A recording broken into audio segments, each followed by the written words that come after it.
Ten Hag has gone to the Manchester United board in the last 48 hours since the Wolves game and has demanded that they sign him as striker and demanded that they get another midfielder in, despite what happens with Donny van der Beek. He obviously wasn't happy with the Wolves game. Reports are coming out that Rasmus Højlund should not be responsible for leading the line. He's a young lad, and that Man United are now pressured into bringing a forward. We're going to discuss who those forwards could be, who's on the shortlist, and all the latest news. So we're going to start with the story, and this show is the Transfer Roundup, guys. It's a series I do on my channel where I round up all the transfer news that has come out in the last sort of 12 to 24 hours in under 10 minutes regarding United, late night or early morning. And it was said by the United Muppeteers that have an inside source within the club that said, new in the last 48 hours, Erik Ten Hag has made it extremely clear that he needs another forward. He is demanding another forward. Erik Ten Hag's gone to the board and he's made it clear Rasmus Højlund's a young lad. You know, we need another forward, and Erik Ten Hag has every reason to demand that.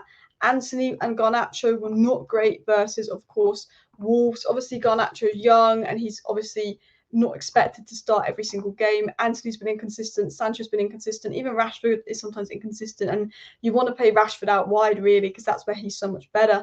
And then Pellistri arguably wants to go out on loan. Amad Diallo is injured, and actually, when you look at United's attacking line, it's very inexperienced and inconsistent. And I think with a lot of games coming up, Ten Hag is absolutely right to demand more. The United Muppeteers continued it on by saying Erik Ten Hag is pushing for a new forward. He wants to sign a couple more players this window. It's been made clear by the United Muppeteers, who have sources inside Man United, that Erik Ten Hag wants to make sure he gets a few more signings done this window. And, you know, if we don't sign anyone else this window, well, that is on the board for not backing Erik Ten Hag. The story continued on by saying that Ten Hag remains on the outlook for another striker. Other sources like Jack Talbot have come out and basically confirmed this news, that Ten Hag remains looking for another striker. So when this report comes out from the Muppeteers that have inside sources, a lot of other journalists are saying, look, Ten Hag wants another striker, he wants a midfielder, he wants new signings, he wants at least 2 more signings by the end of the window, and is growing frustrated. Now, it kind of explains why Ten Hag's wanted a striker, and Ten Hag's reportedly gone to the board and given his reasoning for having another striker. And I think when you see Liverpool and Chelsea making 110 million bids for Moises Caicedo, Ten Hag's thinking, look, you've got my 3 main players in, but we need to do more. And it was said that Manchester United didn't think they'd have to pay anywhere near 75 million euros for Rasmus Højlund. Erik Ten Hag had envisioned Højlund as a versatile attacker rather than someone who would be leading the line with Champions League football this season.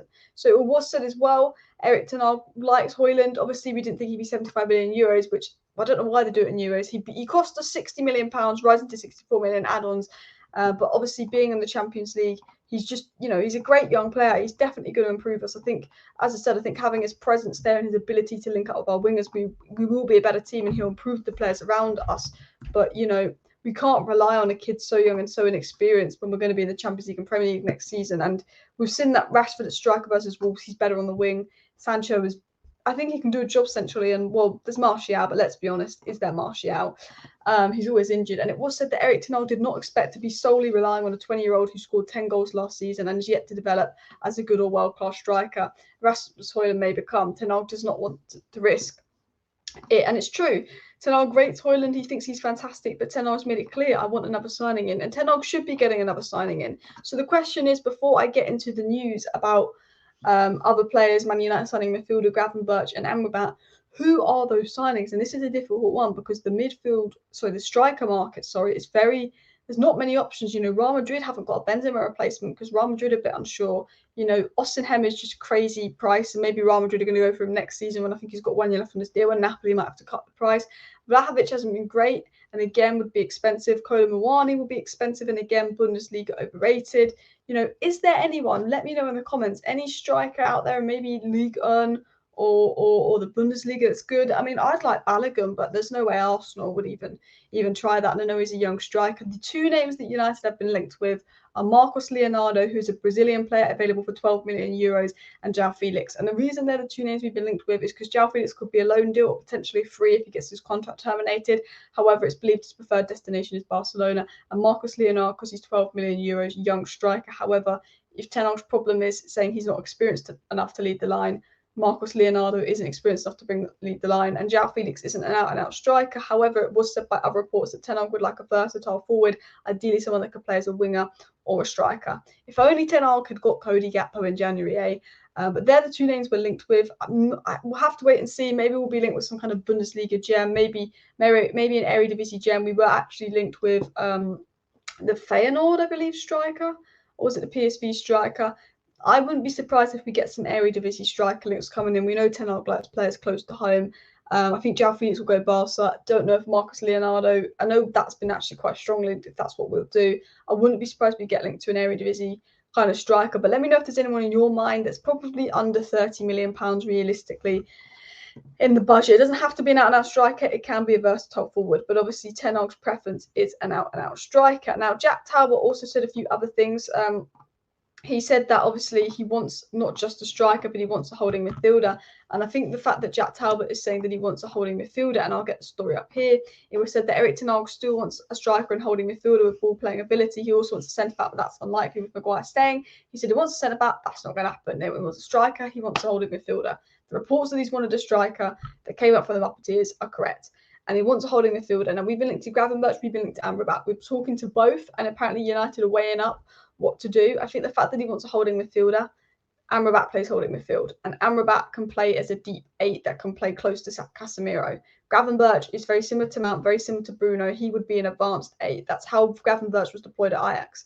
There was Alvarez, and then there was Gravenberch really far ahead. Gravenberch is we've got Ericsson, we've got Donny, we've got Bruno, we've got Mount. We don't need Gravenberch. If Donny's sold, Gravenberch is a great replacement.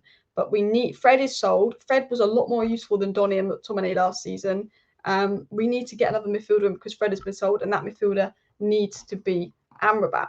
Now, what is actually the latest on Gravenberch and Amrabat? I've been talking about this a lot on my live streams, but I do want to just quickly cover the news on Amrabat and on Gravenberch, just so you're up to date with everything, really. And basically, Liverpool are interested in Gravenberch, Liverpool are interested in Amrabat, but both Gravenberch and Amrabat have told Liverpool their preference would be United, and Liverpool are probably fed up with that because Lavia and Casado told them their preference would be Chelsea. But it was said by Romano Justin that United are really exploring the possibility of signing Gravenberch. Bayern don't want to sell him, but the player has been insisting on trying for a Premier League move in recent days. So it's basically said United and Liverpool have both shown interest in Gravenberch.